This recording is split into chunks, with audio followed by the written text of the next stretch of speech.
2 जून 1947 जब दिल्ली के एक कमरे में करीब दर्जन भर लोग मिलकर करोड़ों लोगों का भविष्य लिखने जा रहे थे। करीब 1.5 दशक से मुस्लिम लीग जिस पाकिस्तान की रट लगा रही थी, वो आज कागजों में उनके सामने सच होने जा रहा था। सिर्फ 2 हफ्तों में भारत के खंडित होने की योजना पर मोहर लग गई। भगवान राम के बेटे लव का बसाया लाहौर, ढाकेश्वरी माता का तीर्थ ढाका, गुरु नानक देव जी का जन्म स्थान ननकाना अब 2 टुकड़ों में बंटने जा रहा था।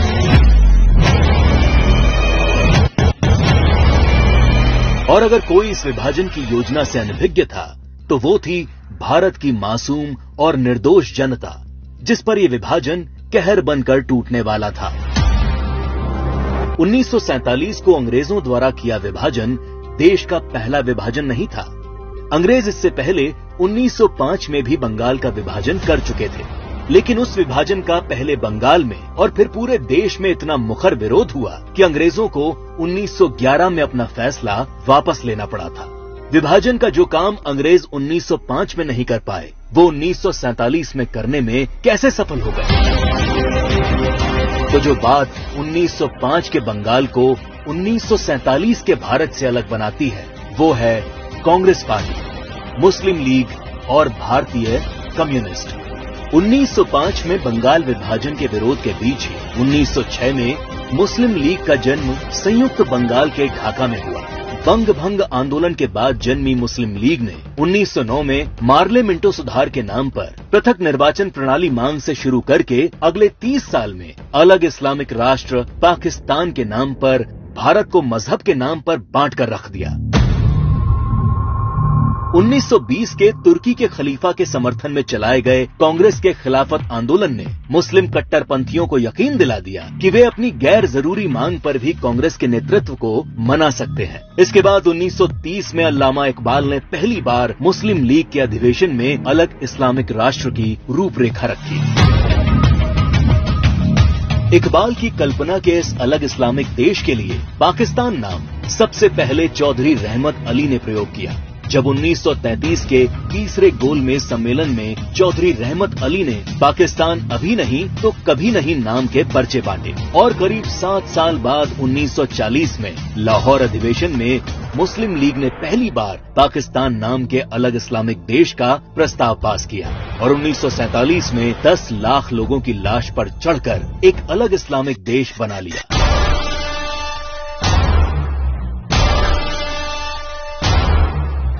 और जिस भारत ने 1905 में बंगाल का विभाजन नहीं होने दिया, वो भारत 1947 में भारत विभाजन नहीं रोक पाया, क्योंकि कांग्रेस के जिन नेताओं पर लीग के सामने खड़े होने की जिम्मेदारी थी, उन्होंने अंत समय में बिना भारत के लोगों को विश्वास में लिए विभाजन का प्रस्ताव स्वीकार कर लिया। देश तोड़ने के इस खेल में एक हिस्सा भारत के कम्युनिस्टों ने भी निभाया, जब कम्युनिस्ट नेताओं ने भारत को 14 राष्ट्रों का समूह बताते हुए भारत विभाजन को मुस्लिम राष्ट्र के आत्मनिर्णय का अधिकार बता दिया। साल 1945 में अग्रणी कम्युनिस्ट सिद्धांतकार कॉमरेड जी अधिकारी ने मुस्लिम लीग की मांग को न्याय संगत बताते हुए एक थीसिस दी। उनके शब्दों में 1940 से कम्युनिस्ट पार्टी ने ये देखना शुरू कर दिया कि तथाकथित सांप्रदायिक समस्या वास्तव में बढ़ती राष्ट्रीयताओं की समस्या है, जिसे आत्मनिर्णय के अधिकार के माध्यम से हल किया जा सकता है। यदि हम इसके प्रगतिशील सार को देखें, तो पाकिस्तान की मांग वास्तव में पंजाब, पठान, सिंध, बलूचिस्तान और पूर्वी प्रांतों की मुस्लिम राष्ट्रीयताओं के क्षेत्रों के आत्मनिर्णय के अधिकार की मांग है। जब देश का विभाजन हकीकत बनना तय हो गया, तब सर रेडक्लिफ को भारत और पाकिस्तान की सरहद तय करने की जिम्मेदारी सौंपी गई। रेडक्लिफ इससे पहले कभी भारत नहीं आए थे।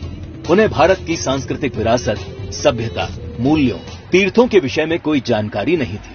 3 सप्ताह में तय कर लिया गया कि कौन सा हिस्सा पाकिस्तान कहलाएगा और कौन सा हिस्सा हिंदुस्तान।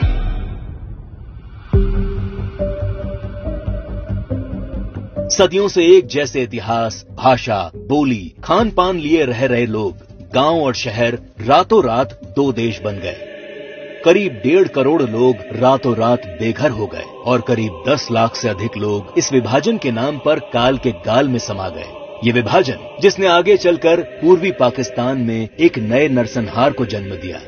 शहर के शहर रातों रात खंडर में बदल गए। शहर दर शहर दंगे और आगजनी शुरू हो गई। वो लोग जो हवेलियों में रहते थे वो अब रातों रात रिफ्यूजी बन चुके थे। अपना सब कुछ लुटाकर लोग सड़ी गर्मी और बरसात में मीलों तक फैले काफिले हजारों की तादाद में अपनी जान बचाकर चले आ रहे थे। सबसे बुरा हाल महिलाओं का हुआ, जिन्हें इस विभाजन की सबसे क्रूर कीमत चुकानी पड़ी। सैकड़ों महिलाओं का अपहरण और बलात्कार किया गया।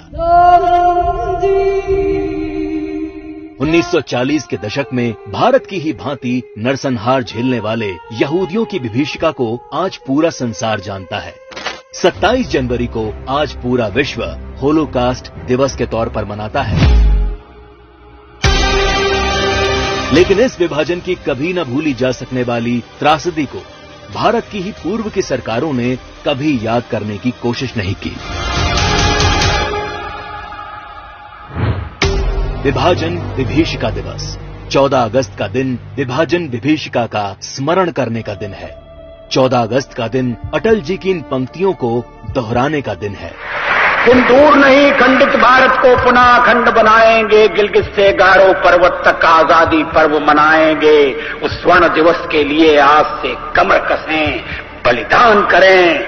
जो पाया उसमें खो न जाएं, जो खोया उसका ध्यान करें, जो खोया उसका ध्यान करें।